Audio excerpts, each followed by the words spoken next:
Good afternoon. The subcommittee will come to order. Today we're going to do a deep dive into another dysfunctional area of the Oracle Cerner EHR instability of the system.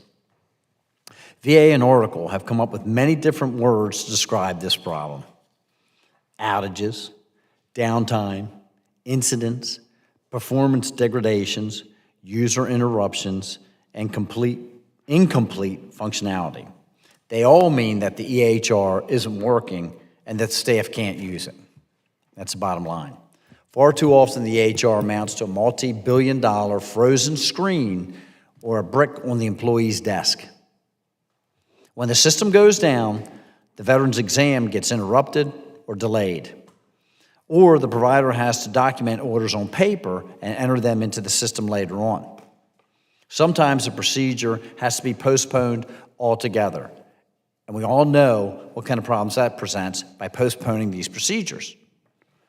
In at least a dozen incidents, some sort of EHR outage directly contributed to a close call or patient harm. It's an unacceptable situation. Finger-pointing and blame-shifting between VA, DoD, and Oracle have gone on for far too long. We're going to delve into the numbers as well into the root causes here today. According to VA and DoD, incident-free time under their control was between 95% and 99% this year. And according to Oracle, incident-free time under the company's control was between 87% and 97% during the year. It is true that complete nationwide outages have become less and less common over the past year. But crashes, hangs, and errors that affect one facility, one module, or one person are still widespread.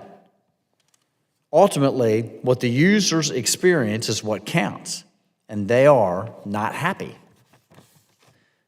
The KLAS class research surveyed VA employees about whether, quote, over the past 2 weeks, the EHR was available when I needed it and downtime was not a problem, end quote. Only 26% of VA employees agreed with that. And 58% of the employees surveyed said that EHR was not available and downtime was a problem. There is a big disconnect here. Either by design or by accident, the criteria VA and Oracle are using are clearly not capturing all of the system's problems. We know that the EHR help desk ticketing process makes VA staff jump through hoops to report issues. The Office of the Inspector General audited the help desk last year and found widespread frustration. Many of the employees have simply given up reporting the glitches that they encounter. So truly, the numbers are worse, much worse than what Oracle or VA is reporting. Finally, the VA leaders told us 6 months ago that they had renegotiated the Oracle contract to focus on improving the EHR's uptime. They told us that they had added tough service level agreements and real financial penalties. The results don't seem to bear that out. I'm not seeing much motivation. All in all, the statistics we're being given are vastly different from the independent data that we have and from what you're hearing from the medical centers themselves. I appreciate our witnesses joining us today to explain this. With that, I would yield Ranking Member Shirflis McCormick for her opening statement.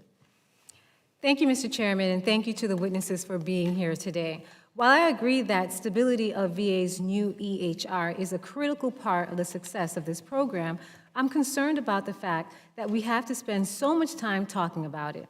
It seems to me that an operational EHR is the minimum requirement. It's the very least that we should expect of Oracle Cerner and VA. I've received the data about Cerner and VA-owned downtime. I'm concerned that the data doesn't seem to match what we're hearing from frontline staff. The end users that we have heard from indicate that the system is frequently either slow or non-functional, and that other systems that interface with the EHR, such as JLV, are even worse. Transitioning to a new EHR is always hard. It doesn't need to be made harder by a system that isn't reliably there when you need it. I find it especially problematic that we are still talking about system stability more than 3 years after the initial go-live at Mann Grandstaff VA Medical Center. These technical gaps should have been identified and mitigated prior to the system go-live at Mann Grandstaff in October of 2022. The fact that there were and is still a huge disservice to the staff and veterans at the facility. In addition to the inherent stability issues, we have heard repeated stories of Oracle Health pushing updates that break other functions of the EHR, and that in many cases, they're pushing these updates in the middle of the workday. This doesn't seem like best practices to me. These updates would be safer if they were pushed in the middle of the night when their impact would be less felt.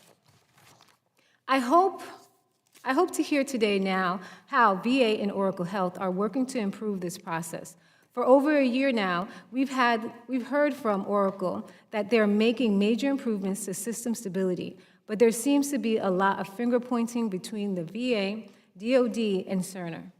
I'm pretty sure frontline staff don't care who is responsible. They would just like for their issues to be fixed. I hope to hear today how VA and the FEHRM firm plan to do just that. Finally, I'm bothered by the fact that we're forced to spend so much time talking about this when VA and Cerner have much greater, much bigger, and more complicated issues that need to be addressed. It seems that since Oracle bought Cerner last summer, it has attempted to focus on the EHRM conversation on improving system stability. I guess they would rather talk about this low-hanging fruit than talk about fixing the clinical workflows, or the fact that training and change management are still woefully inadequate and user satisfaction is still critically low. I'm disappointed that Oracle Health isn't here to participate in this conversation. I understand that Ms. Scalia had another obligation, but there must be someone else in the organization that could speak to this topic. It is very disappointing, I would like to stress, that they're not present with us today. The fact that they didn't send a representative raises major concerns for me, and I expect better. I'm constantly losing faith in the process. With that, Mr. Chairman, I yield back. Thank you very much, Ranking Member Surplus McCormick. I will now introduce the witnesses on our first and only panel. First, from the Department of Veterans Affairs, we have Assistant Secretary for Information and Technology, Kurt Delbenny. We also have Deputy Chief Information Officer, Laura Pratula. Finally, from the Federal EHR Modernization Office, we have Director Bill Tinston and Chief Technology Officer, Lance Scott. I ask the witnesses all to please stand and raise your right hands.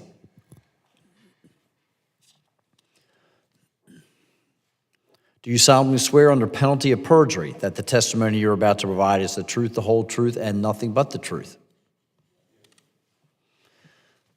Thank you very much, and let the record reflect that all witnesses have answered in the affirmative. Mr. Delbenny, you are now recognized for 5 minutes to deliver your opening statement. Good afternoon, Chairman Rosendale, Ranking Member Sherfullis McCormick, and distinguished members of the committee.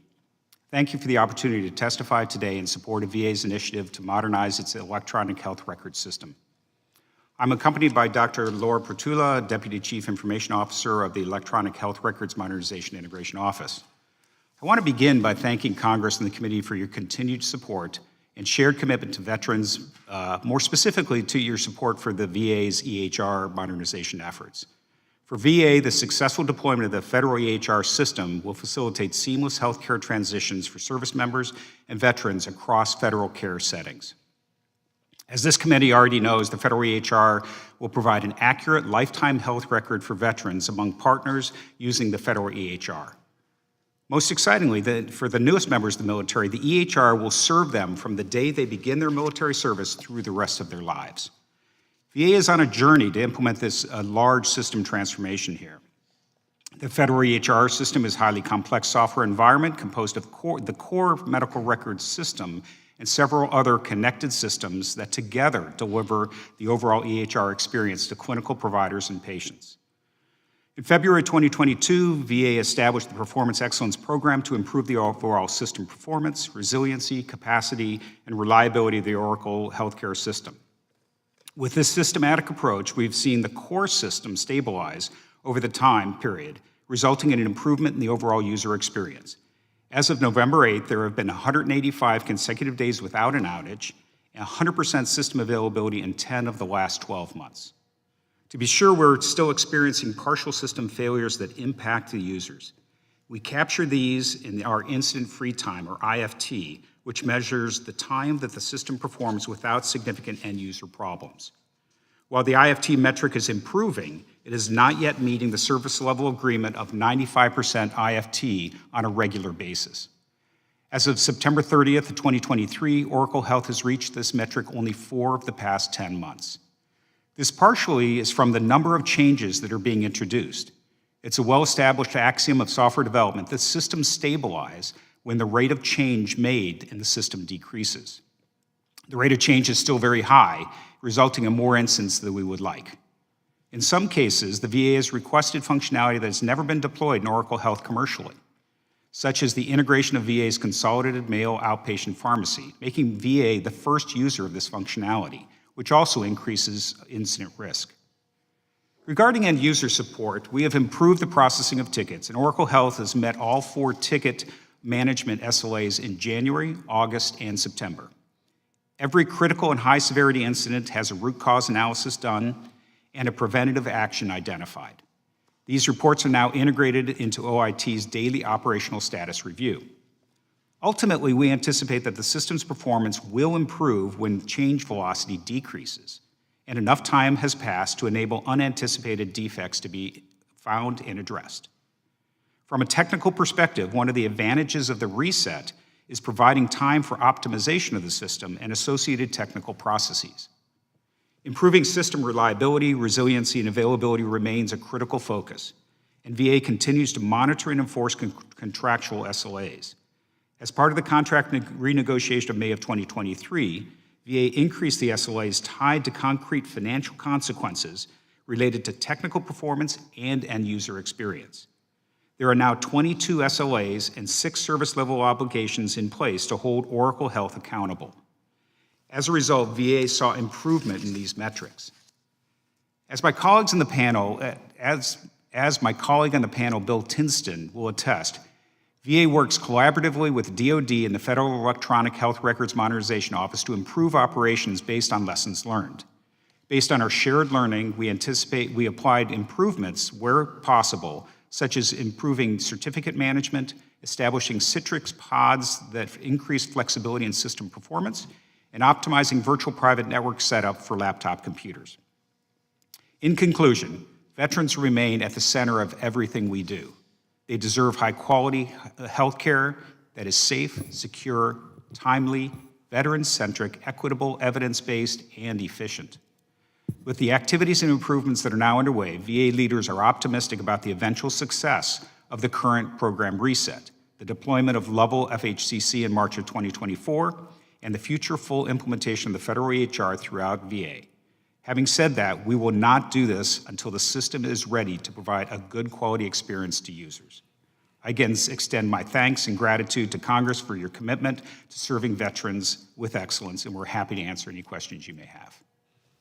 Thank you very much, Mr. Del Bene. The written statement of Mr. Del Bene will be entered into the hearing record.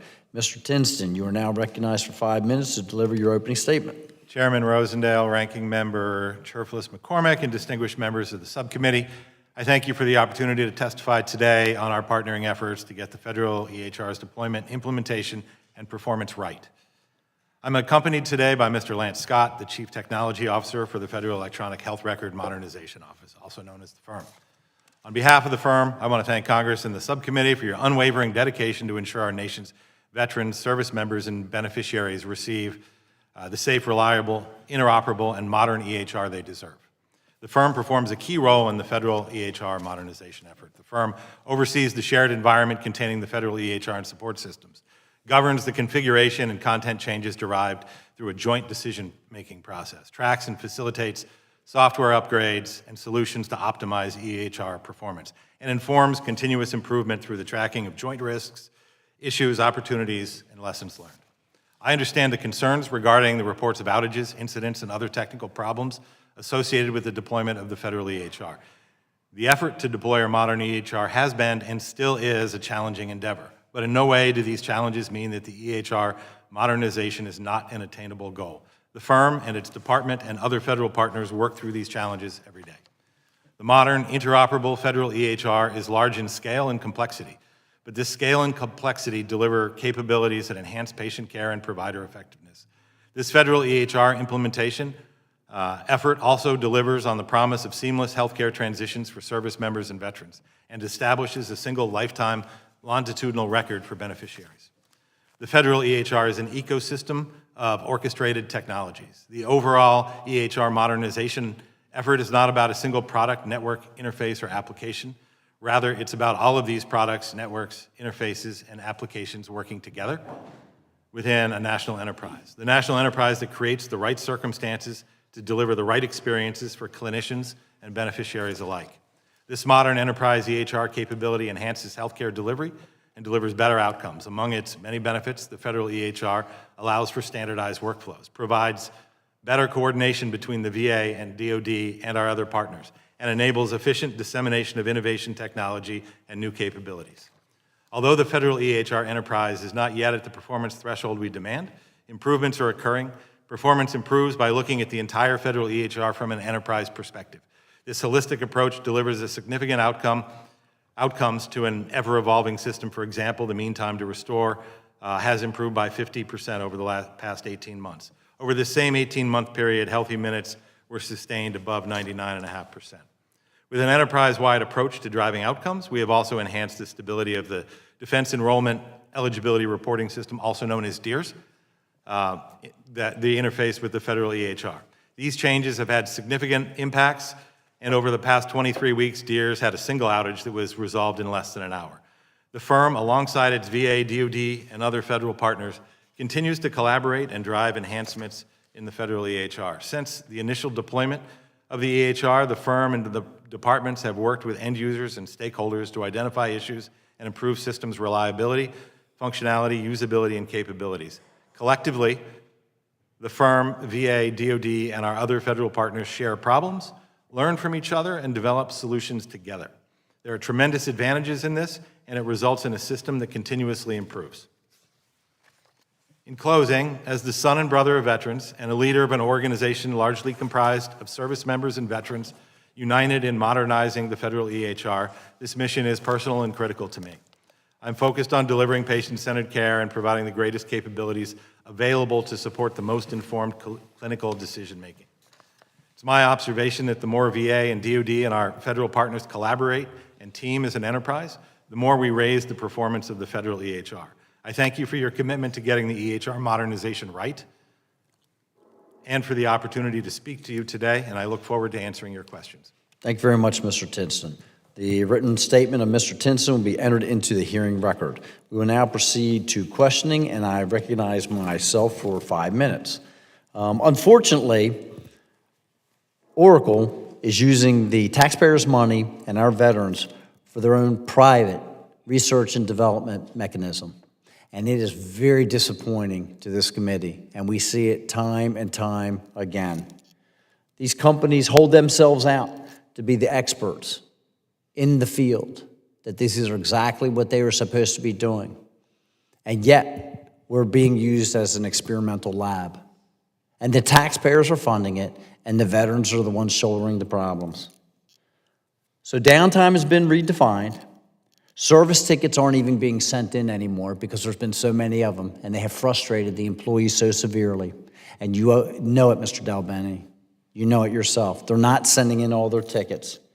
Money is still free-flowing to Oracle. They're making billions of dollars, and it's, again, very disappointing.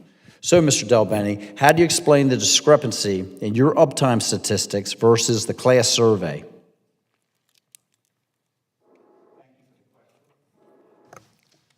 Thank you for the question. I'm not familiar with the exact methodology for the survey. One distinct difference is it's a survey of people's opinions of how the system is doing. We do hear from people that are using the system, and there's frustration. I'll acknowledge that straight up. At the same time, we have a set of metrics that are actually measured based on the true system performance, and that suggests that progress is being made. We're not happy with the complete progress made, but we actually are being very systematic about measuring core system uptime, how systems around the core are performing, and user uptime and how often that they see a glitch. And we are seeing improvements in each of those metrics. But again, I'll Okay, acknowledge Mr. that Del Benny, when we see improvement going from 7% acceptable to 10%, on the paper, it looks like there was a 38% improvement, okay? But 38% improvement from 7% just to get you up to 10%, quite frankly, Congress has a higher rating than that, and it ain't really good, okay? So how is it that the system can be up over 90% of the time, and yet only 26% of the employees say it's available when they need it? the core system is up over 99 point or. Okay, so the system is up in totally, the entire system is up 97% of the time, okay? But we are also finding out now that that is based upon a 24-hour day. It is not based upon an 8-hour workday. So when you compress this down to an 8-hour workday, okay, and you take out the 10% of the time that it's not actually functioning, that's about an hour a day that the system is not. Mr. Del Benny, this is a simple math, okay? We clarified that this is based on a 24-hour day. That's correct, but the probability, the actual downtime in a day under that statistic would be nowhere near an hour. Well, Mr. Del Benny, I'm just working off of the numbers that we have here. If the numbers are based on this 24-hour day, and most of the medical centers are only open from 8 to 10 hours a day, aren't the numbers inflated so that no one is even trying to, when no one is even trying to use the EHR? If I may, number one, the actual core system uptime is a very high number today. So they will not Mr. be- Del Benny, if the number is being based upon, and the surveyor is being based upon the number of hours that the facilities are open, that is dramatically less than a 24-hour day, correct? Keep in mind that many of these. Mr. Del Benny, is that correct? No, it's not correct. So the system is going to be functioning 24 hours a day, but we only have people who are utilizing it 8 to 10 hours a day. Well, with all due respect, that's the part that's wrong, because if you take some place like Man Grandstaff, it's open 24 hours a day. But how often are the people using that system? Do I need to go in and pull the actual hours and the charts for how many employees are utilizing that system? Because we'll pull that information as well. And I do not believe that you're going to show as many people working on that system, okay, from a 9 to 5 as you are going to be from a 8 p.m. until 4 a.m. If I may step back, the measurement is independent of the people using the system. It measures it when it's being used by a lot of people, and it measures it when it's being used by few people. And the statistic covers over across all of those scenarios. And so the distinction actually, I don't think, is a material one in this case. Mr. Del Benny, if no one is there using the system, okay, then you cannot gather information from it. No, we actually still measure uptime in that case. How can you measure uptime when no one is even trying to use the system? Because it's. I will yield now to Ranking Member Surfalis McCormick. She can take on her questions. Thank you so much, Mr. Chairman. I've worked in healthcare for a long time before coming to Congress, and I wanted to make sure we put the conversation in perspective. I think it's very easy for us to forget that this is not just an IT system, but it's really an electronic health record. So my question is for Assistant Secretary Del Benny. What are the consequences of an unstable EHR system in the healthcare setting?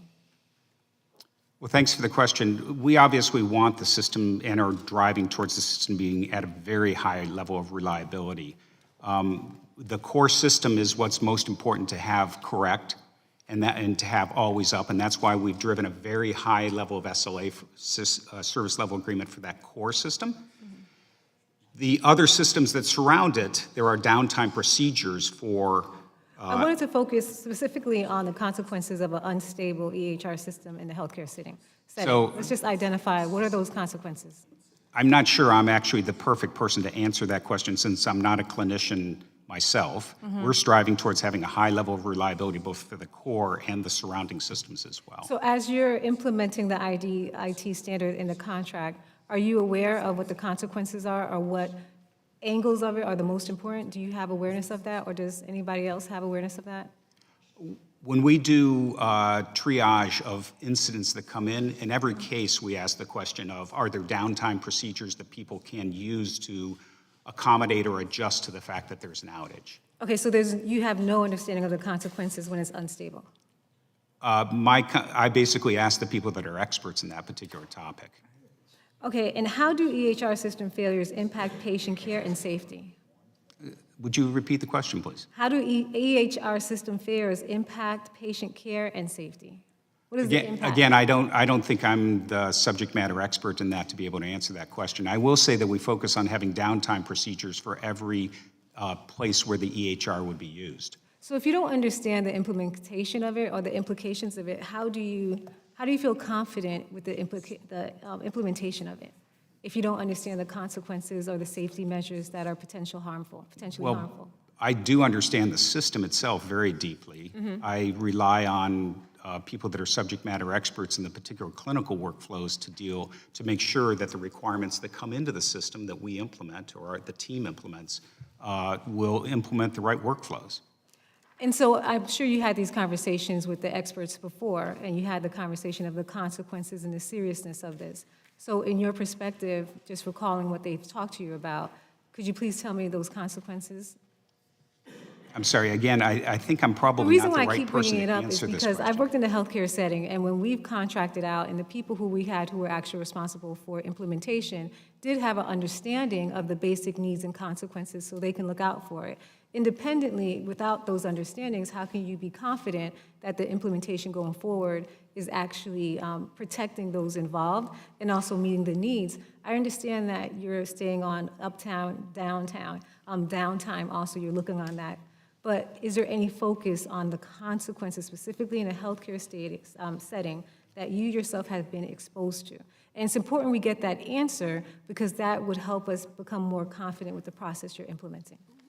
Thank you for the question. I think I understand the question. What I'm trying to say is that we act as a cross-functional team where physicians and experts in medical care work hand in hand with us so that the team makes sure the right things happen. So you're not taking time to understand it yourself. Okay, so my next question for you is, what is the industry standard for EHR uptime? Our goal is to have a 99.95% uptime. We actually believe that is at or above the core industry standard. So the original contract set a standard of 99.9 when it was renegotiated early this year. It was raised to 99.95. Why do you think that this contract is still below industry standard? Actually, for the core uptime, as we said in our testimony, it is actually achieving that standard.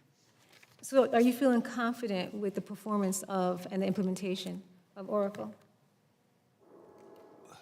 Overall, no, we still think there's a ways to go. I don't want to present the system as all set and ready to go. There are places we have significant concerns that we're working with Oracle on, so I want to make sure that's clear. The incident free time not hitting standards is important. The end user responsiveness, we think, still has ways to go. We think there are functional workflow issues that still have to be resolved. So it's my understanding that the industry standard is 99.99, and the standard set forth by the renegotiation is 99.95, which is below industry standard. I don't think that's the case, but we should take that for the record and do some research there. 99.99 is typically a standard used for an infrastructure component like identity management.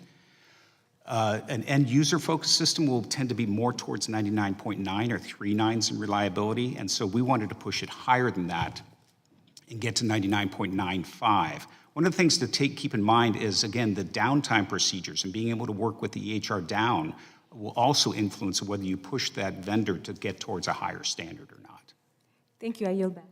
Thank you very much, Representative Sherfless McCormick. I now recognize my good friend from Texas, Representative Self, for 5 minutes questions. Thank you, Mr. Chairman. I heard you dismiss the opinion of employees in a survey because there are people behind technology. And frankly, the VA system is a people business. They are real people administering care. They are real people receiving care. So in this survey, and I want to use the survey even though you may dismiss it, when 9% say that the Cerner system makes them as efficient as possible and 10% say it helps them deliver high-quality care, the question is that a failure of the system? I suspect you will say no, and if that is the case, if your answer is no, what percentage would be failure? Thank you for the question. Actually, I don't dismiss the survey. I think what I said was I don't know the methodology of the survey. Having said that, I actually hold in very high regard the opinions that come from end users. They're the ones that matter. And so if they feel like the system is not meeting their needs, we have to rectify that situation. Full stop. So what percentage I'm sorry. would constitute failure of the system? What percentage would constitute If failure? 9 and 10 do not, what do you think the system is a failure at this point of time, at this point in time? I would say that having 9 out of 10 people not be happy with the performance of the system is a problem. Okay. Dr. Pertula, continuing with this survey, 8% said their initial training prepared them to use the system. 14% says the training was helpful. Is this a training problem or a system problem? Thank you for your question. In terms of training, end user training, there are some, that's not part of my responsibilities, but we are focusing on that training with some of the EHR-MIO components. In terms of is it a failure of the system in terms of how you use it, we are making every effort to ensure that training is changed, to ensure that we understand what the users need, what kind of potential additional training or different kinds of training we can have with them. So additionally, we are also working with our IT, local and OINT, to ensure that they are absolutely understanding what the systems are, how they operate, and who to call should there be any issue. Can you tell me why the employees in the private sector do so much better with the Cerner system than the VA system? I can give you an example of, or an idea of, we have a multitude number of changes that we have introduced into the code base or the main Oracle stack. And so VA has significantly customized that platform. And so what we're doing right now is bringing back many of those customizations to make sure that we're coming back to the base of what the system is supposed to do. Most of the commercial entities, or as I'm told, use out-of-the-box functionality from Oracle Health. We have significantly modified that code base. But as I said, we're working to bring that back into standards. I would question that, use it out of the box, because I think most people have some customization. Mr. Tinston, I didn't understand your reference to DEERS. DEERS is decades old. What is that tie that you tried to make?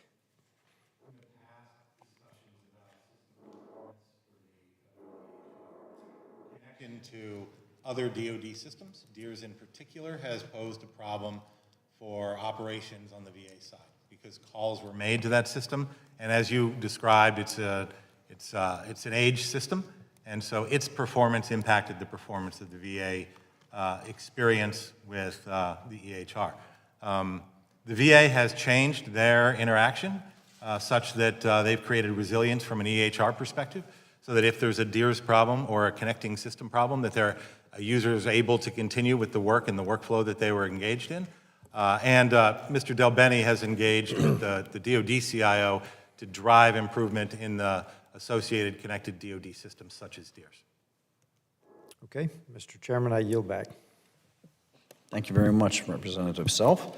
Mr. Delbenny, I'm gonna go back and try to pin down a little bit more information about the discrepancy between what is actually being reported and through Oracle and what is the employees are stating, because we've got this big gap, okay, between how bad they say it is and how bad that you guys say it is. So the incidents that are experienced by the employees, crashes, slowdowns, hangs, all of these things are severe enough to the point that the employees find the system unusable, okay? So if an employee finds this system unusable, what I'm trying to figure out is, how are you reporting that? So they report it to you and they say, I've had this system, it's unusable at this one facility, at this one site, okay?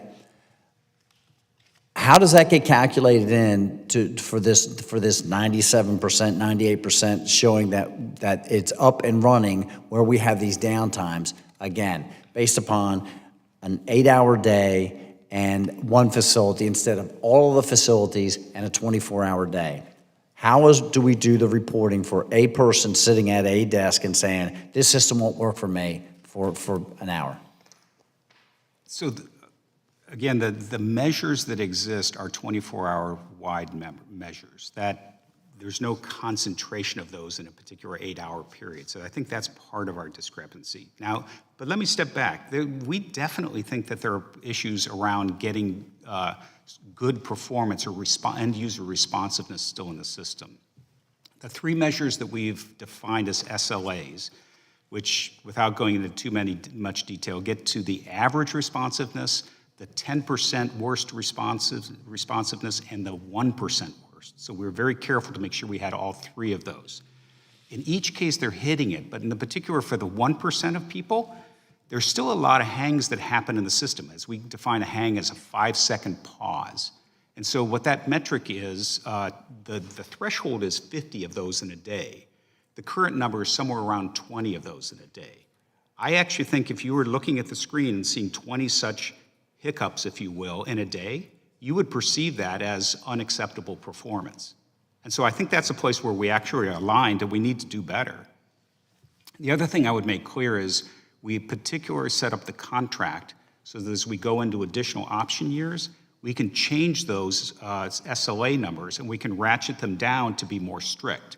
And so we're looking at those SLAs and saying which ones would we change moving forward. So again, this gets down to the definitions and it gets down to the math, okay? And I think that that's where we have the big problem, because if you're having this problem, the same problem, the hang up, the delay, and it's taking place in different facilities at different times throughout the course of the day, then it's not really getting calculated accurately about the system having a deficiency, because we are basing it on a 24-hour day. And you and I can debate back and forth, but you're not going to have the amount of traffic on that system from 6 or 7 p.m. until 4 a.m. that you have from 9 to 5.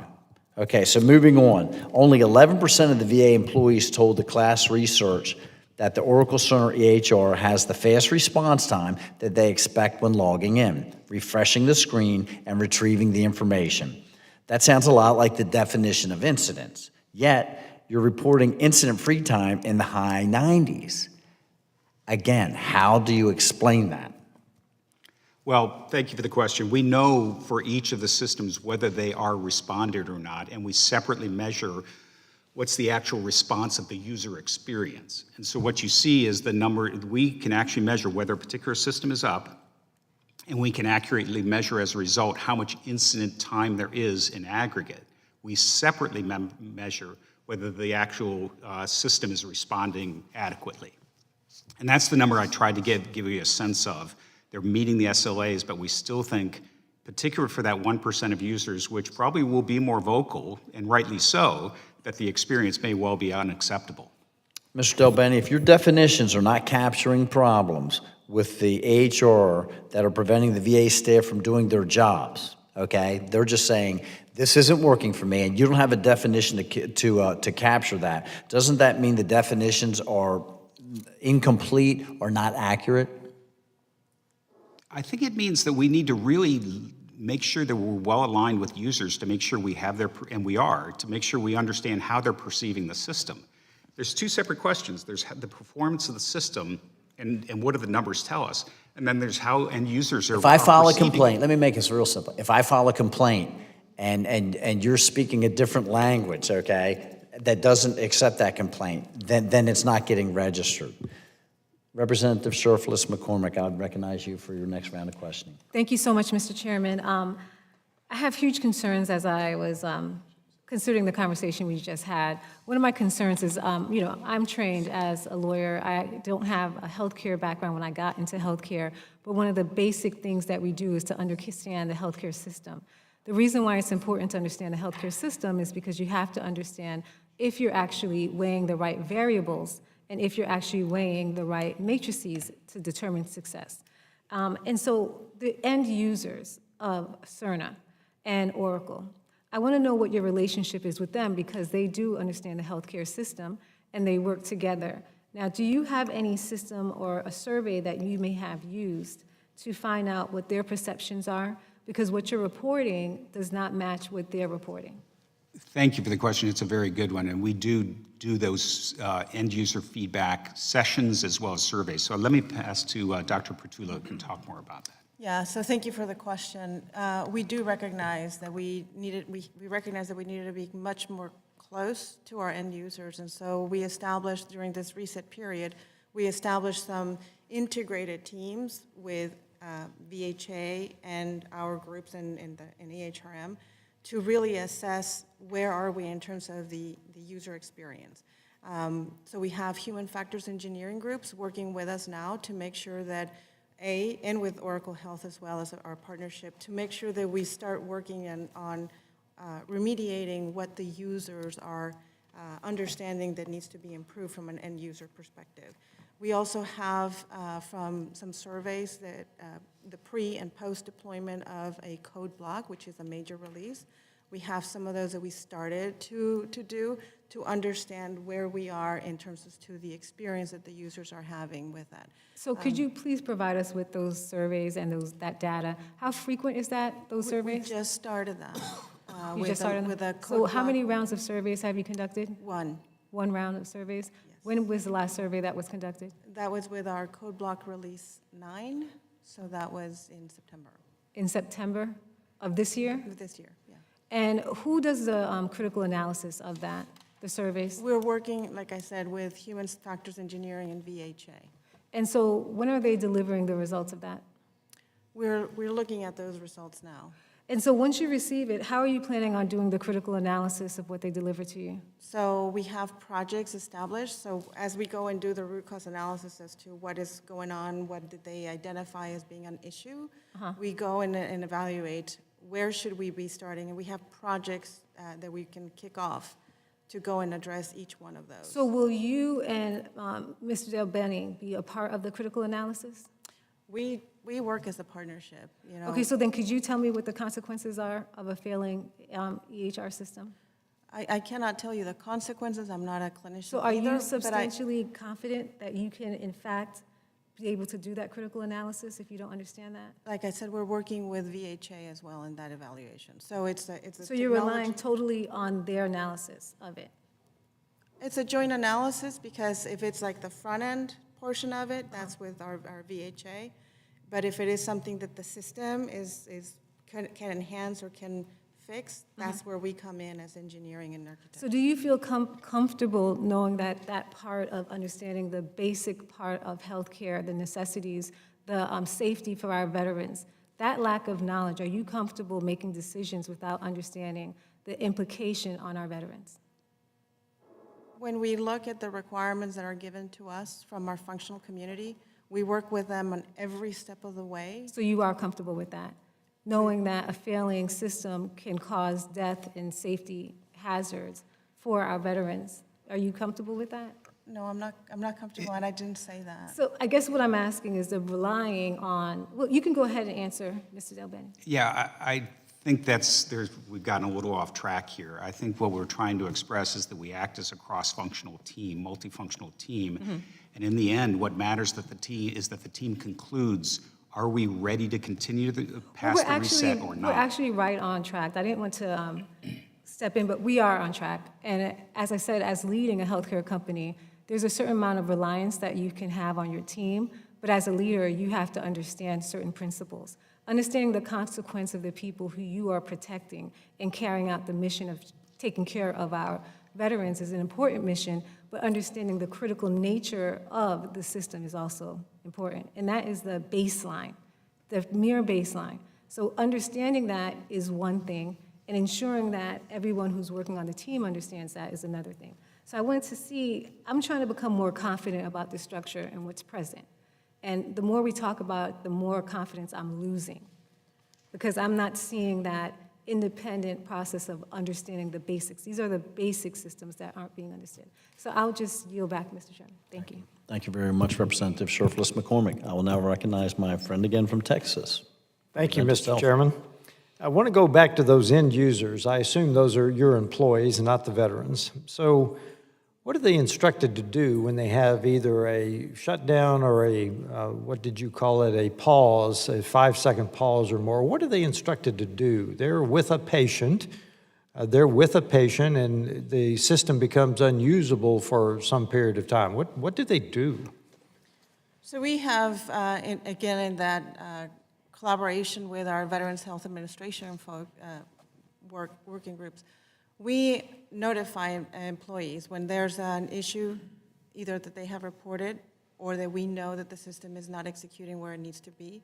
We have a process in place where we can notify them. This is what's going on. We're sitting in the room. You're getting an exam or whatever, and the system is unstable. So Do they use it during the actual clinical treatment? Or is this only a planning system? I assume it's used during treatment. If I may, if the system, again, the uptime for the system is such that for the vast majority of the time, the system is operating these days. So we should just be clear there. If there's a system issue, incident going on, they have downtime procedures which allow them to continue to do their work. Okay, so you said your average is 20 of these. What'd you call them, pauses? So you're saying, yeah, so for the average person, it's, I think that Laura can tell me, 2? So the statistic for the average person is 2 such instances of less than 5 seconds in a particular day. Okay. So that actually won't So significantly. you don't think it impacts the quality of their care I at think all? the 1% is the place we need to really focus. So the 1% of users that are seeing the worst possible experience are still seeing 20 such incidents in a day on average. So And that's unacceptable. Yeah, so the VA, the Dallas VA is in, it's not in my district, but it's close to my district, the second largest in the system, I believe, 200,000 veterans. So the 1% would be a significant number of veterans that would. It would be end users, I'm sorry, that would be the 1% of the people operating the system. Operating the system. Yeah. The other thing I'd like to be clear on is the place that we've had best progress so far is actually in the clinician experience. So and particularly in this last block upgrade, their experience has improved the most. It's around registration and scheduling that we probably have some issues. We have more issues centered on that end user group. Okay, Mr. Chairman, I yield back. Thank you very much, Representative Self. Mr. Delbany, you acknowledged in your testimony that the EHR is not meeting veterans and VA clinicians' expectations. Activities to prepare for the go-live at the James A. Lovell Federal Healthcare Center in North Chicago are underway right now. Does the system meet those expectations now? And if not, how's it going to improve by March? Thank you for the question. We are not at a point that we're launching today. I think we believe we're on track to launch in terms of the expectations of the people managing the system in Lovell. But I actually might ask Mr. Tinson to reply on that one if you are okay Please. with that. Representative Rosendale, we work every single day cross-functionally with the technical team at the VA, technical team at the DoD, the 2 programs, and the leadership at North Chicago to make sure that we're on track to deliver in March. And our understanding and our intent there is to get a yes, that we can improve their ability to deliver care before we go live with anything in North Chicago. I expect that answer will be yes. I have no reason to believe it's anything but yes at this point, but we're diligently watching every single day. Okay, Mr. Del Bene and Ms. Pertola, you should be familiar with the EHR reset legislation that was provided to the VA in September. Yes. Okay. It would establish criteria for each medical center director to certify that the Oracle EHR is appropriate to install and the facility is prepared to receive it. The bill isn't law yet, but this is a common sense standard. Are you going to apply the standard to Lovell without the legislation, and do you believe that Lovell would meet it?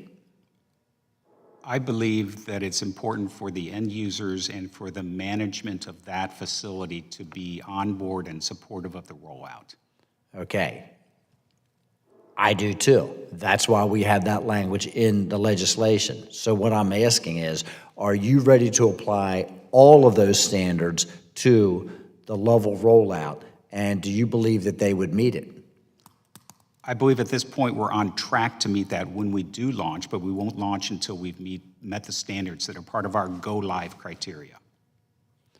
Mr. Tinston, Mr. Scott, James Lovell is the only fully integrated DoD VA hospital.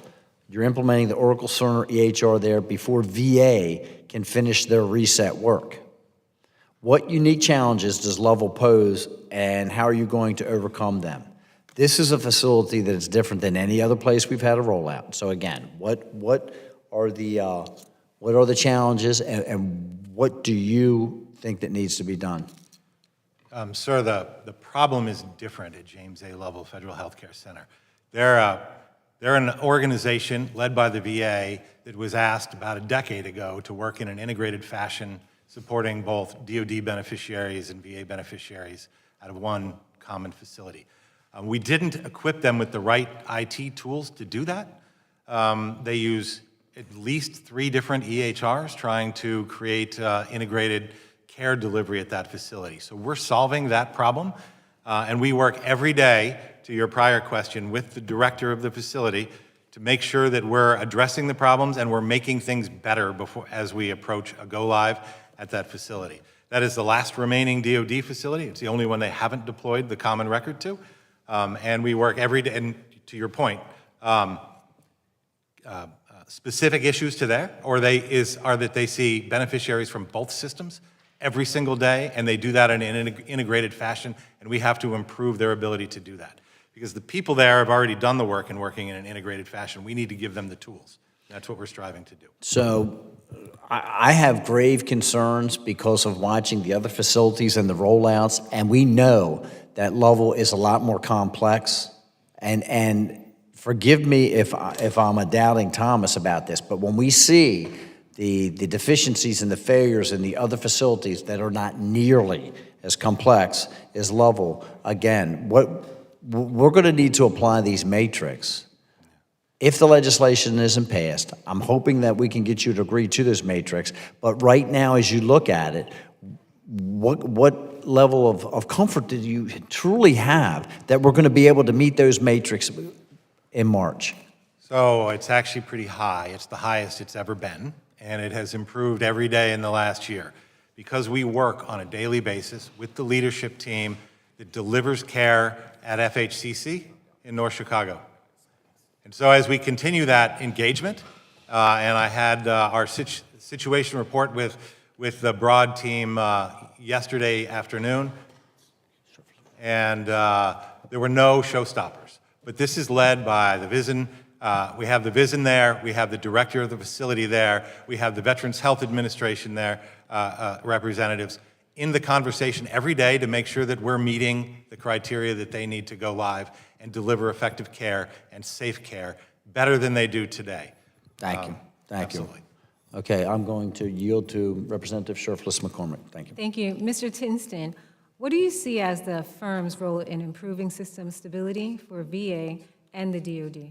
So the firm is about the things that we do together between the DoD and the VA, not things that we both do, but the things that we do together. So the firm, by charter, is set up to manage all of those joint processes. So part of your question, yes, ma'am. Are there any factors that limit your ability to succeed? So we work within the boundaries that the two departments have set for us. I don't know that anything limits our ability to succeed. This is a So little, no, ma'am. This is a little off the topic, but since I have you here, in May of 2022, the VA and the DoD Inspector General published a report that found that the DoD and the VA did not take all the action necessary to achieve interoperability because firm program office officials did not develop and implement a plan to achieve for all FY 2020 NDAA requirements, or take an active role to manage the program's success as authorized by its charter. So my question is, what is the status of the firm's efforts to address this recommendation?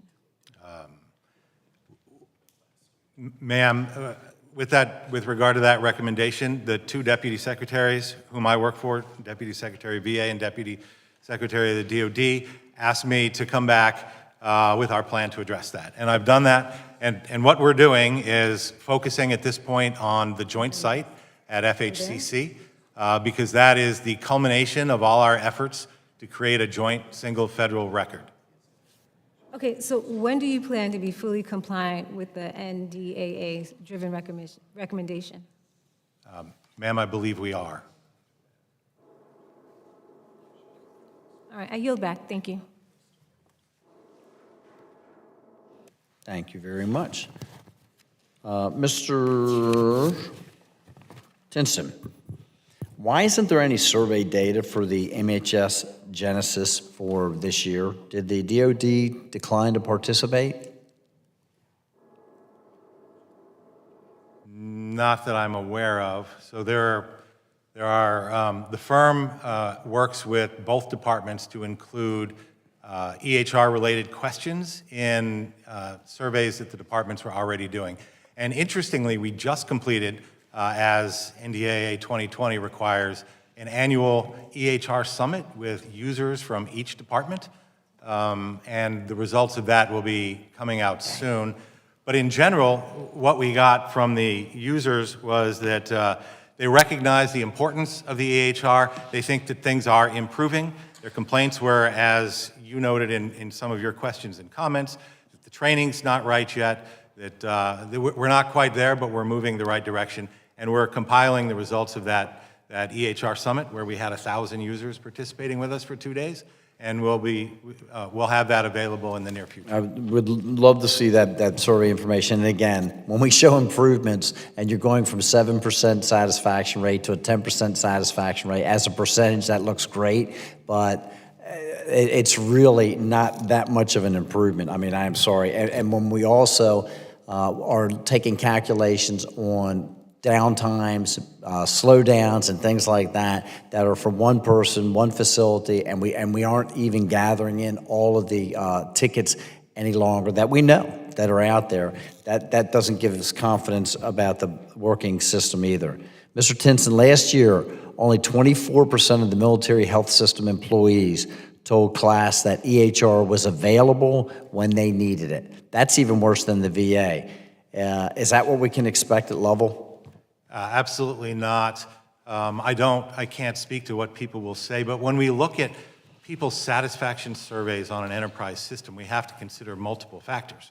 It's incredibly important that they be satisfied and that we do everything we can to create their ability to effectively use the system and ensure that we deliver an effective system. And again, the surveys are showing that the people are not satisfied with it, and Mr. Del Benny can say that the system is up and functioning, but again, I continue to go back. If it's up and functioning because nobody is utilizing it, and it's between 8 p.m. and 4 a.m., then doesn't really matter. It's when people are there trying to utilize it. Dr. Petula, here's the most troubling response from the Klaus survey. Only 10% of the VA employees said that Oracle Cerner EHR enables them to deliver high-quality care. Only 10%. I will grant you, that's up from 7% last year. Again, I'm going to these percentages. But these numbers are abysmal, and compare that to the number for Vista, which is at 56%. We're talking a dramatic difference. How many billions of dollars more is it going to cost to get the Oracle Cerner number up to the Vista level, and how long is it going to take us to get there? Thank you for the question. We are working very closely with Oracle Health in terms of improving system performance in general. And we have made a number of improvements since I've got to this position. We have at least 47 different projects that we have been executing, and around 36 of them we have been completing. Ms. Pertola, I hate to interrupt, but as you know, we only have a limited amount of time. We're approaching $4 billion spent on this system, okay? It's been in place since I've been here, so my tenure's been coming on 3 years now, and I know that it was on before that. So how much more would you say that we should begin to have conversations about allocating towards this system, and how long is it going to take us to bring those numbers up to where Vista is today? I think that you will see improvements in the coming deployments that we have. I cannot tell you when we're going to be reaching the same numbers as Vista, but I am very confident that we will be able to get to numbers that are going to be acceptable to our end users. Okay, I still have a little bit of time. At this rate of improvement, it would take Oracle EHR 15 more years to come up with the level of Vista. 15 years, based upon the incremental changes and improvements that you all have been making. Do you think that that is reasonable, and is that worth investing in? Thank you for the question. I believe that with the changes that we are bringing on, we're starting to get more velocity on the changes, and we're trying to ensure that all of those, in every release, we have a performance improvement. I believe that it's not going to take us 15 years to get to the Vista performance. Thank you very much. Mr. Landsman, I would defer to you, yield to you for 5 minutes of questioning. Thank you. Thank you, Mr. Chairman, and thank you all for being here. You all have gotten into a lot, so let me just ask a couple high-level questions. And this is for Mr. Del Bene. I'm curious, because this is obviously not the first time you've taken on something like this. I'm curious about the approach. I mean, this highly complicated system that has a whole host of very serious issues. This is a big picture. How do you approach something like that? And as it relates to the larger problem, but then if you drill down to the sort of end user, the staff, and those they care for, in this case, veterans. What is your approach? What are the big North Stars? How do you tackle something like this? It's a good question. Thank you for it. I have experienced a lot of these sorts of systems in my career. I think first you have to be anchored on whether you believe the system is addressing end user needs directly. Is it a good fit for the system relative to what you're trying to accomplish? At that point, you have to make sure that you're taking the feature requirements that you get from end users, and are you on a good path to actually implementing them in software, in the system? At some point, it gets down to a period of winnowing down the changes until you get to a point where the system is stable. If you feel like you've addressed the end user issues, you then drive down towards what we would consider a release of that software. That's probably one of the most uncertain times in the system, because you just don't know what, as we say, the tail looks like. How long is that tail going to last? The reason we set up the reset the way we did is because of that uncertainty of how long is it going to take us. And we're committed not to actually start to deploy again until we get into that chute, into a place where the end user experience is good. And so that's the challenge we have in this system in particular. I want to just acknowledge again, we don't think we're there. We don't think we've got everything done that we need to get done for the system to be acceptable to end users. We are committed to not deploying in further locations until it is. So, it's very helpful. So there's sort of these two things, or at least I picked up on two big things. One is you got to get to a place where does this work for the end user? And then if the answer is yes, you start working through the problems and until you knock them all out. And you are at this point where you're trying to sort out whether or not this is, or how do you get to a place where this is a good fit or this works for the end user. What are the 2 or 3 big things you're looking for? I mean, what will not exactly the things that have to happen, but as you're you go in every day, what are the things that you're monitoring as it relates to, are we heading in the right direction in terms of this being a good fit for the end user? Well, there are other parts of the team that are saying, how are we doing in terms of the clinical experience? As a technical person, the pieces that I'm looking for is, does this system look stable? Are we making progress on those things we're managing? I'm also looking to the team and saying, like, when I triage, or I meet every morning, we walk through every incident that happened in the past 24 hours. The thing I'm looking for is patterns. I'm looking for, does this show, are we doing enough due diligence and change control? Are we causing incidents because of the change that we shouldn't? I'm looking beyond it and saying, is there some instability beyond this that is this is a telltale for? So I'm kind of looking at the entire system and saying, what's the so what? What are the hidden things behind this that this might be an indicator of? And trying to look deeper into the system every day. And then there's the metrics of just success. Are we, on those SLAs that we defined, are we actually hitting them on a regular basis? It's one thing to hit them once. You got to hit them on a sustained basis to feel like the system is truly stable. And last question, how long do you give this? I mean, that's not a got you question. I'm just in general, maybe not for this specific thing, but when do you start feeling like, okay, this may not be a good fit, or, you know what I mean? Like, what? I do. Okay, are you at that point? I think having done this a number of times, the first thing you look for is, are you not within some bounds of stability, like this thing is coming in for a landing? Yeah. I don't think this system looks that way to me. However, if you want to talk about how long that tail is, I think at this point we don't honestly know. Got it. Thank you. Yield back. Thank you very much, Representative Landsman. Thank you very much to all of the witnesses for joining us today. The panel is excused from the table. And I would yield to Representative Landsman if you have any closing remarks that you would like to add. Just a few. One is thank you all for everything you're doing. This is incredibly complicated. It's also very, very important. As you know, I mean, this is your work right now, and for some of you, I suspect it's been your work for a long, long time. So I just want to say thank you. I have a VA hospital in my district. It is a huge facility. It serves, thousands and thousands of people who served us. And, for them to get to a place where the system that they're using is helping them, in a way that the current system doesn't, right? Is it helping them serve the folks that they care so much about?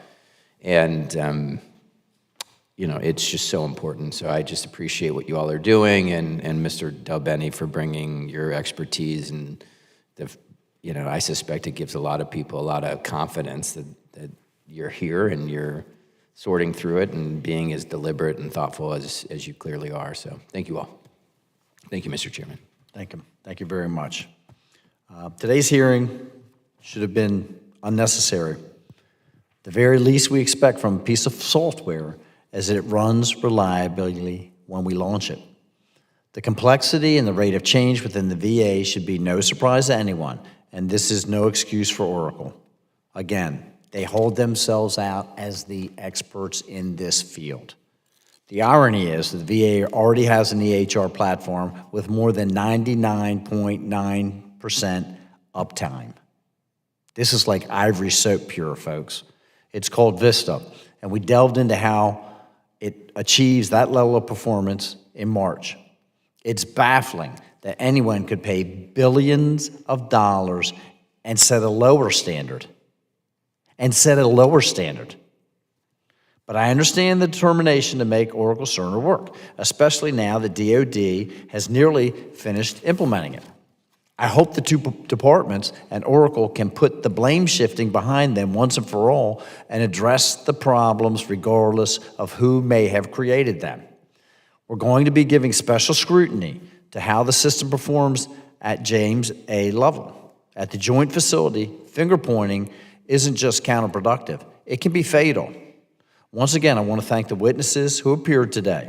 I ask unanimous consent that all members have 5 legislative days to revise and extend the remarks and include extraneous material. Without objection, this hearing is adjourned.